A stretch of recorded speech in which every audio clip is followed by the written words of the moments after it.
বুঝলি ভাই ফুটো, কাল রাতে খুব ভাসান বেঁচে গেছি। ভাগ্য ভালো লোকটাও দেখতে পাই নাই। দেখতে পেলে কি হতো বলতো? কি আর হতো, কিছুই হতো না। কি করতো লোকটা? কি বলছিস, কিছু করতো না? লোকটা হাতে দেখেছিস? একটা কী যেন ছিল, অন্ধকার ঠিকঠাক বুঝতে পারলাম না। তবে আমার মনে হয় লোকটা দেখতে পায়নি আমাদেরকে। দেখতে পারলে কিছু একটা করে দিত। হ্যাঁ, সেটা ঠিক কথা বলছিস, দেখতে পাই নাই। কিন্তু লোকটা এসেছিল কী জন্য বলতো? হয়তো চুরি টুরি করতে এসেছিলো, তাছাড়া বা কী জন্য আসবে? এই তো এটাই ভুল কথা বললি। দেখ, লোকটা যদি চুরি করতে আসতো তাহলে কালো ড্রেস পরে ওইভাবে আসতো, ঠিক আছে, আমি মেনে নিলাম। কিন্তু একটা জিনিস ভালো করে বোঝ, লোকটা আমাদেরকে দেখতে পায়নি। তাহলে জানতো বাড়িতে কেউ নেই, তাহলে তো আরামসে চুরি করতে ঢুকতে পারতো, কিন্তু লোকটা তো বাড়িতে ঢোকেনি। হ্যাঁ ফুটো, এই কথাটাও কিন্তু তুই ঠিক বলেছিস। তাহলে লোকটা মতলব কী ছিল? দেখ, অত কিছু বুঝি না কী মতলব ছিল। লোকটা বাইরে দাঁড়িয়ে ছিল, তবে ও উমা বৌদি বাড়ির জন্য এসেছিলো, এটা আমি 100% শিওর।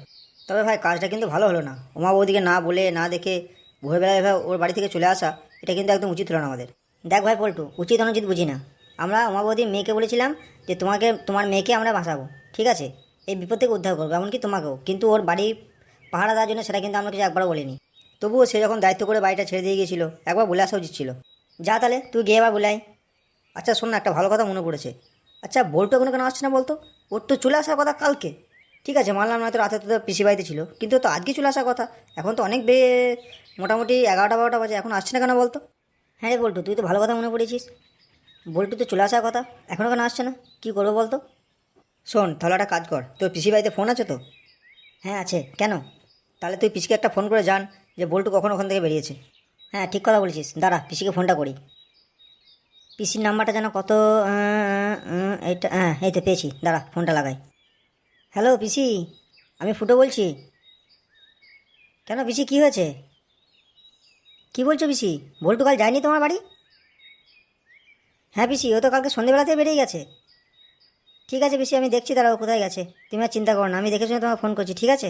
হয়তো অন্য কোনো বন্ধু বাড়ি গেছে, হয়তো কাছে পিঠে। আমি তোমাকে জানাবো, আমি খবর নিই, তারপর জানাবো তোমাকে। হ্যাঁ হ্যাঁ ঠিক আছে, রাখো। পল্টু রে ভাই, সর্বনাশ হয়ে গেছে রে। সর্বনাশ মানে কী হয়েছে? বল বল, তাড়াতাড়ি বল, কী হয়েছে? বল্টু আমার মেয়েকে নিয়ে যায়নি ওখানে? না যায়নি, সেটাই তো বললো পিসি। কী বলছিস? তাহলে কোথায় গেল ও? আরে আমি তো সেটাই বুঝতে পারছি না, ও কোথায় গেল। কী করবো বলতো পল্টু, মাথাতে কিছু আসছে না আমার। আরে কী আবার করবি, তাতেই থানায় চ, থানায় গিয়ে সব কিছু জানাতে হবে, নাহলে তো কিছু হবে না, তাতেই চ থানাতে। আরে কী যাতা বলছিস, থানায় গিয়ে কী করব? জানিস তো কেসটা কী নিয়ে হয়েছে, সব কিছু ভুলে গেলি? ওই বড় বাবার জন্যই তো এত কিছু হলো, তাছাড়া কিছু হতো কি? আর বলছিস থানায় যেতে, এমন এমন কথা বলিস না তুই। হ্যাঁ রে ভাই, সেটাও তো ঠিক। যত ঝামেলা তো বড়বাবুর জন্যই হলো। কিন্তু কী করবে এখন, কিছু বুঝতে পারছি না। ফুটো, চ তাহলে আমরা খুঁজতে যাই ওদেরকে। আমাদেরকে কিছু একটা করতে হবে। বল্টু মাবদি মেয়েকে যেদিকে নিয়ে গেছে, আমরা সেদিকেই যাব, দেখি যদি কোনো ক্লু পাই কিনা। হ্যাঁ তুই হয়তো কথাটা ঠিক বলছিস, কিন্তু যতটা সহজ মনে করছিস অতটা সহজ না। হয়তো কোনো বল্টুর বিপদ হতে পারে, বা এমন কিছু সিচুয়েশন এলো, হয়তো ভয়ে ওরা কোথাও লুকিয়ে পড়েছে, সেখান থেকে হয়তো বেরোতে পারছে না, বা কেউ আছে। এমন কিছু হতে পারে, মাথার মধ্যে অনেক কিছু ঘুরছে। আর তুই যেটা বলছিস সেটা সম্ভব না ভাই, কারণ আমরা গেলে আমরা ফেঁসে যেতে পারি। তাই এমন কিছু করতে হবে, ভেবে চিন্তে মাথা ঠান্ডা করে করতে হবে। আর তার জন্য দরকার আমাদের একটা ভালো লোক, আর যেটা আমার মাথায় এসছে। আর আমার আইডিয়া যদি ফেল না হয়, ওখানে গেলেই কাজ হবে। কে ভাই সেটা? লোকটা কে? বল বল, শুনি একটু। শুনবি? তাহলে শোন। আমরা অনিমেষ দত্তের কাছে যাব। ওখানে গেলেই সব কিছু সুরাহা হবে। কারণ আমরা অনিমেষ দত্তকে নিয়ে বল্টুকে খুঁজতে দিতে পারবো, কারণ আমাদের একার পক্ষে ওটা সম্ভব না। আর উনি সঙ্গে থাকলে আমাদের অনেক সাপোর্ট হবে। বাহ রে ভাই, তুই তো একটা দারুণ বুদ্ধি বার করছিস। তাহলে লেট করা দরকার নাই, তাড়াতাড়ি চ। কিন্তু একটা কথা ভাবছি, উনি কি আমাদের কথা শুনবে যদি আমাদের না শুনে বের করে দেয়? আরে না না, অনিমেষ দত্ত খুব ভালো লোক, আমি চিনি ওকে। চিনি না মানে আমি জানি না, ও শুনেছি। উনি ফেরাবেন না আমাদেরকে, নিশ্চয়ই কোনো সাহায্য করবে। চ, যা হয় দেখা যাবে। হ্যাঁ চ তাহলে, যাই হোক না, এবার গিয়ে তো দেখি।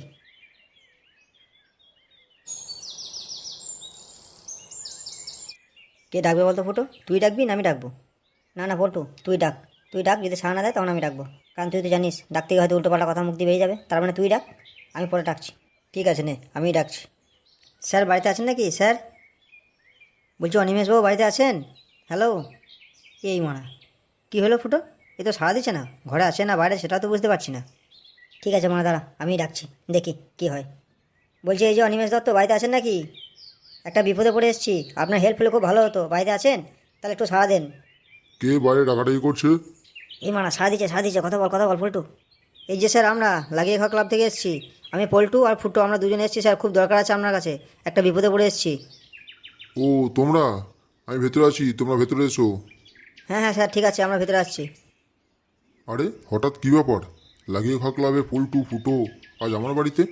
আর তাছাড়া তোমাদের আর দুজন কই? বল্টু আর হল্টু? স্যার স্যার ওই জন্যই তো এসেছি, খুব বিপদ স্যার, আপনিই পারেন আমাদের বাঁচাতে।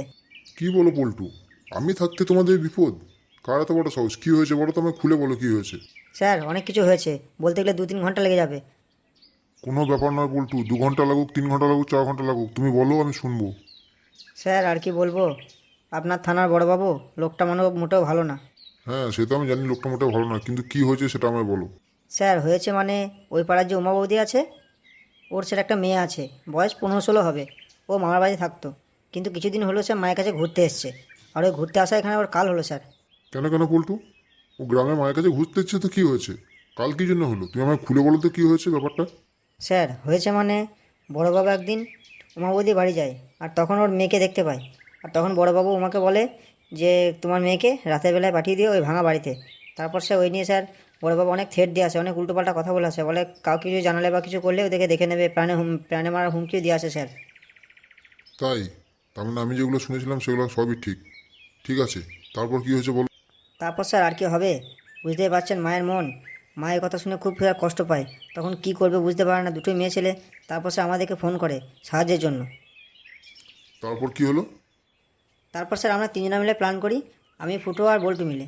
তারপর ভাবি যে ফুটোর পিসি বাড়ি ওর মেয়েকে দিয়ে পাঠিয়ে দেবো বল্টুকে দিয়ে।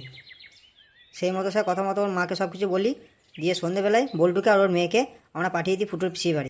বাহ, শুনে খুব ভালো লাগলো যে তোমরা পরোপকারী, লোকের উপকারও করো। এইটুকু বয়সে তোমরা একটা মনোভাব নিয়েছো, খুব ভালো লাগলো শুনে। হ্যাঁ স্যার। তারপর আমরা ভাবি যে ওরা পৌঁছে যাবে বল্টু, তারপরে আমি আর ফুটো মিলে উমা বৌদিকে নিয়ে যাব। কিন্তু স্যার মেয়ে চলে যাওয়ার পর উমা বৌদি কিছুক্ষণ পর বলে আমি আর যাবো না, আমি এবার প্রতিশোধ নেবো। কারণ ওর মেয়েটা ছিল বলে ও কিছু করতে পারছিল না। তাই সে স্যার ওই রাতে আমাদেরকে বললো যে তুমি আমার বাড়িতে থাকো, আমার কাজ আছে। সেদিন স্যার আমি আর ফুটো ওনার বাড়িতে শুয়ে পড়ি রাতের বেলায়। কিন্তু স্যার রাতে কিছু কারণের জন্য আমরা ভোরবেলা সেখানে ক্লাবে পালিয়ে যাই। এবার তারপর হঠাৎ মনে পড়ে যে এখনও বল্টু এলো না কেন। তারপর স্যার ফুটোর পিসি বাড়িতে ফোন করে, ফোন করার পর পিসি বলে বল্টু নাকি যাই না ওখানে। তারপর স্যার আমাদের চিন্তা হয়ে যায়, এবার কোথায় জানাবো, কী করবো, বড়বাবুকে জানানো তো কিছু হবে না। তাই স্যার আমি বললাম যে আপনার কাছে আসতে, স্যার আপনি কিছু একটা সুরাহা করে দেন। এক মিনিট এক মিনিট পল্টু, তুমি বললে একটা বিশেষ কারণের জন্য ভোরবেলায় চলে যাও, সেই কারণটা কি? ও হ্যাঁ স্যার, ওটা বলতে ভুলে গেছি। আমি আর ফুটো বারান্দায় বসছিলাম স্যার রাতের বেলায় খাওয়া দাওয়া করে। তখন দেখি স্যার একটা কালো ড্রেস পরে বুঝলেন পাশে দাঁড়িয়ে আছে, বাড়ির পাশে। আর লোকটা অনেকটা লম্বা, আর হাতে যেন স্যার কি একটা ছিল। আমরা অন্ধকার স্যার খুব দুজনে ভয় পেয়ে যাই। বাইরেটা অন্ধকার ছিল, বাড়িটা অন্ধকার ছিল। তাই স্যার আর কিছু না করে তাড়াতাড়ি ঘরে বসে যেতে দরজা লেগে আমরা শুয়ে পড়ি স্যার। তারপর আর কিছু দেখি না, আর কিছু জানি না আমরা। ও তাই? লোকটাকে কবে দেখেছো তোমরা? কাল রাতে স্যার, কাল রাতে। আর তোমার বন্ধু ওই উমার মেয়েকে কবে নিয়ে গেছে? এই তো স্যার কাল বৈকাল ওই 5টা, 5:30 কি 6টা এরকম টাইমে হবে। আর তোমরা জানলে কখন যে বল্টু তোমার পিসি বাড়ি পৌঁছায়নি? স্যার ওটা তো আজকে জানলাম, হঠাৎ মনে পড়লো যে এখনও তো বল্টু এলো না। তাই ফুটোকে বললাম তো পিসিকে ফোন করো। তারপর ফুটো পিসিকে ফোন করে, ফোন করার পর বলে ওর পিসি যে না, ইয়ে তো আসেনি, আসার কথা ছিল, কোথায় গেল। তার মানে সন্ধ্যে 6টা থেকে সকাল 6টা, 12 ঘন্টা। আর এদিকে 4 ঘন্টা, বলা যায় 16 ঘন্টা। 16 ঘন্টার মধ্যে ওই ছেলেটা মেয়েটা নিখোঁজ, তাই তো? হ্যাঁ স্যার হ্যাঁ। আচ্ছা ফুটো, এখান থেকে তোমার পিসি বাড়ির দূরত্ব কত, মানে রাস্তা কতক্ষণ লাগে হেঁটে গেলে? হেঁটে গেলে স্যার ওই জঙ্গলের মধ্যে হেঁটে গেলে মোটামুটি 1-1.5 ঘন্টা লাগে স্যার। 1 ঘন্টা লাগে, তাই তো? হুম, ঠিক আছে। আচ্ছা, তোমরা কি কালকে যখন বল্টু আর পুঁটি বেরিয়ে যায়, তারপরে কি বড়বাবুকে তোমরা কোথাও দেখতে পেয়েছো এই গ্রামে? স্যার আমরা কিন্তু কোথাও দেখতে পাইনি বড়োবাবুকে, আর বড়োবাবু স্যার আসেও নি কিন্তু তারপর থেকে উমাবুদের বাড়িতে। হ্যাঁ, আসেনি, সেটা আমার জন্য আসেনি, সেটা অন্য কারণ। কিন্তু সন্ধ্যের পর থেকে তো বড়বাবু আমার সাথে ছিল না। ঠিক আছে পল্টু ফুটো, তোমরা একটা কথা মন দিয়ে শোনো। ওই যে মাঠের ধারে যে বাড়িটা আছে না, দোতলা বাড়িটা। হ্যাঁ হ্যাঁ হ্যাঁ স্যার, ওই বাড়িটা তো, ওই পুলিশ কোয়ার্টারের বাড়িটা। হ্যাঁ, ওই পুলিশ কোয়ার্টারের বাড়িতে তোমরা দুজনে ওই সন্ধ্যে 7টা নাগাদ চলে যাবে ওখানে, ঠিক আছে? স্যার আমার বন্ধু কারো মেয়েটাকে খুঁজে পাবো তো স্যার, আপনি খুঁজে বের করে দেবেন? দেখো ফুটো আর পল্টু, তোমাদের দুজনকেই বলছি, আমি অনেক বড় বড় কেস সলভ করে দিয়েছি। তোমার বন্ধু আর ওই মেয়েটা কিচ্ছু হবে না, আমি তোমাকে বললাম যাও, তোমরা যখন আমার কাছে এসছো কিচ্ছু হবে না। আর একটা কথা মন দিয়ে শোনো, তোমরা এখন ওই ইয়েতে চলে যাবে অফশপে, ঠিক আছে? ওখান থেকে 1 পেটি বাংলা নেবে, বাংলা নিয়ে আর কিছু চিপস কুরকুরে আর মাংসের পকোড়া নেবে। আমি টাকা সব অনলাইনে ট্রানজ্যাকশন করে দেবো, পাশে একটা দেখো ফাস্টফুডের দোকান আছে, ওখান থেকে নিয়ে নেবে, ঠিক আছে? টাকা আমি অনলাইনে পে করে দেবো, শুধু আমার নামটা গিয়ে বলবে অনিমেষ দত্ত পাঠিয়েছে, তোমাকে দিয়ে দেবে। তোমরা সন্ধ্যে 7টার সময় ওগুলো নিয়ে ওখানে চলে যাবে। কি বলেন স্যার, আপনি বাংলা খান? আমি গরুর গোবর আর বাঘের চর্বি ছাড়া আমি সব কিছু খাই। তোমাদের যেটা বললাম সেটা করবে। তাহলে পল্টু মনে থাকবে তো কী বললাম? হ্যাঁ স্যার, সব কিছু মনে থাকবে। আপনি সময় মতো সব কিছু পেয়ে যাবেন, আমরা চলে যাব। স্যার ওখানে আর কেউ যাবে নাকি ওখানে? হ্যাঁ, আমরা তিনজনা বাদে আর দুজন ওখানে যাবে। তোমাদের কোনো চিন্তা করার দরকার নেই, কোনো ভয় করার দরকার নেই। তুমি আমার গেস্ট হিসাবে তোমরা চললে, ঠিক আছে? Okay sir, okay sir. ঠিক আছে, তাহলে তোমরা এখন এসো, মনে থাকে যেন, সন্ধ্যা 7টা। হ্যাঁ স্যার, আমরা এখন আসছি। চ চ পল্টু, স্যার অনেক ভালো কাজ দিয়েছে, চ চ। আজ আমরা বাংলা খেতে পাবো বিনা পয়সায়। ফুটো, কি হচ্ছে কি? এটা স্যারের বাড়ি না? না, এদের কথা শুনে মনে হচ্ছে জল অনেক দূর গড়িয়ে গেছে, আর বেশি জল গড়াতে দিলে হবে না। দেখি ভোজনবাবুকে আর ঝন্টুকে ফোন করে রাতে আসতে বলি পুলিশ বাংলোতে। হ্যালো ভোজনবাবু। হ্যাঁ স্যার, বলুন বলুন, আমি ভজন বলছি। বলছি ভোজনবাবু শুনুন, আজকে সন্ধ্যা 7টার সময় আপনি আর ঝন্টু ওই পুলিশ কোয়ার্টারে ওখানে চলে যাবেন, ঠিক আছে? ও স্যার, ঠিক আছে ঠিক আছে, আপনার কোনো চিন্তা নাই, আমি আর ঝন্টু চলে যাব। স্যার কিছু প্রোগ্রাম আছে নাকি? বাবা, আপনি খুব অ্যাডভান্স লোক তো মশাই। শুধু যাবার কথা বললাম আর আপনি বুঝিয়ে নিলেন কী জন্য যেতে বলছি। হ্যাঁ হ্যাঁ, ওখানে একটু পার্টি হবে, একটু জল খাওয়া হবে। আপনি আসবেন কিন্তু অবশ্যই, আর ঝন্টুকে নিয়ে আসবেন। হে হে স্যার, কি বলেন? আপনি স্যার নিমন্ত্রণ করছেন আর আমি যাবো না? আমি ঠিক চলে যাবো ঝন্টুকে নিয়ে, আপনি কোনো চিন্তা করবেন না স্যার, আমি 7টার মধ্যেই চলে যাবো। ঠিক আছে, রাখলাম তাহলে। হ্যাঁ হ্যাঁ স্যার, রাখুন। শালা শান্তির নাতি, ফোন করেছি তাতেই গন্ধে শুকিয়ে নিয়েছে, এ কী জন্য ডাকছি আমি।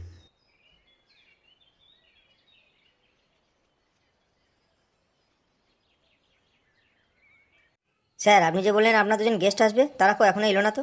আরে ফুটো, আসবে আসবে, তারা বিনা পয়সায় মদে গন্ধ পেয়েছে না, ঠিক চলে আসবে, সত্যি সত্যি চলে আসবে, দেখো এই এলো বলে। হ্যাঁ স্যার, আপনি ঠিকই বলেছেন, মদে গন্ধে স্যার সবাই চলে আসে, মরা মানুষও জানতে হয়ে যায়। বাহ ফুটো, তুমি তো একটা খুব ভালো কথা বললে, যে মরা মানুষও মদের গন্ধে জানতে হয়ে যায়। আচ্ছা ফুটো, তুমি একটা কথা বলতে পারবে? হ্যাঁ হ্যাঁ স্যার পারবো, আপনি বলুন না কি বলছেন। এই যে উমার মেয়ে, তারপর তোমার বন্ধু বল্টু, এরা নিখোঁজ হয়ে গেল। আমি ধরছি এদিকে কেউ কিডন্যাপ করে নিয়েছে। আচ্ছা বলো তো, তোমার কাকে সন্দেহ হয়? এদিকে কে কিডন্যাপ করতে পারে? স্যার আমার মনে হয় উমা বৌদি এর সঙ্গে জড়িয়ে আছে। কেন ফুটো, তোমার এই কথা হঠাৎ মনে হলো কেন যে উমাই এর সঙ্গে জড়িয়ে আছে? কারণ দেখুন স্যার, আমরা একসঙ্গে প্ল্যান করলাম, বল্টু উমার মেয়েকে নিয়ে গেল, আর আমাদের ছিল আমি আর পল্টু উমা বৌদিকে নিয়ে যাব। কিন্তু ওর মেয়ে আর ওর মেয়ে আর বল্টু চলে যাওয়ার পরেই ও হঠাৎ কেন বললো যে আমি আর যাবো না, আমার প্রতিশোধ নেওয়া বাকি আছে। স্যার আমার এখানেই কিছু একটা খটকা লেগেছিলো, বুঝলেন স্যার? হ্যাঁ ফুটো, তুমি কিন্তু পয়েন্টটা ঠিক কথা বলেছো। আমার মনে হয় বুঝলে ফুটো, তুমি যদি একটু ভালো হয়ে করো না, তুমি বড় হয়ে গোয়েন্দা হবে। তবে আমার কথাটা শোনো, তবে সন্দেহের মাঝে কাউকে বাদ যাওয়া যায় না, তুমি যে কথা বলছো সেটাও ঠিক। কারণ এখনও পর্যন্ত উমা বৌদি কোনো খবর নেই এখনও পর্যন্ত, ঠিক আছে? হ্যাঁ স্যার, আপনি তো ভালো কথা মনে করিয়ে দিয়েছেন। আচ্ছা, ওর মেয়ে কিডন্যাপ হয়ে গেল, কোনো খোঁজ পাওয়া যাচ্ছে না, অথচ এখনও পর্যন্ত উমা বৌদি তো আমাদের কাছে ফোন করলো না বা ছুটে এলো না যে কী খবর তার মেয়ের। আরে পল্টু, ও আসবে কেন? ওই তো এসবের মধ্যে জড়িয়ে আছে, সেই জন্যই তো ওর পাত্তা নেই। নাহলে ওর মেয়ে হারিয়ে গেছে, ও আসবে না? ওর মেয়ে খবর নিতে আসবে না যে কোথায় আছে, পৌঁছেছে নাকি, কী করছে? একটা মা হয়তো খবর নেবে। ঠিক আছে ফুটো পল্টু, এখন এসব টপিক বাদ দাও, আমরা তিনজনে এটা সাইড আলোচনা করব, ঠিক আছে? একটু মধ্যেই দেখো বড়বাবু আর ঝন্টু আসবে এখানে, ঠিক আছে, আমাদের পার্টিতে। বলছি ওদের সামনে সব টপিক নিয়ে কোনো আলোচনা করো না, এখন স্টপ করো। আমি ওদের কাছ থেকে কিছু জানতে চাই, সেই জন্য ওদেরকে নিমন্ত্রণ করেছি। স্যার এটা কী করেছেন? বড়বাবুকে এখানে নিমন্ত্রণ করেছেন? তাহলে আমাদেরকে ডাকলেন কেন? তোমাদের কোনো চিন্তা করার দরকার নেই, তোমাদের কিচ্ছু হবে না, শুধু দেখে যাও কি হতে চলেছে। ঠিক আছে স্যার, আমরা কিছু বলবো না, শুধু দেখেই যাব।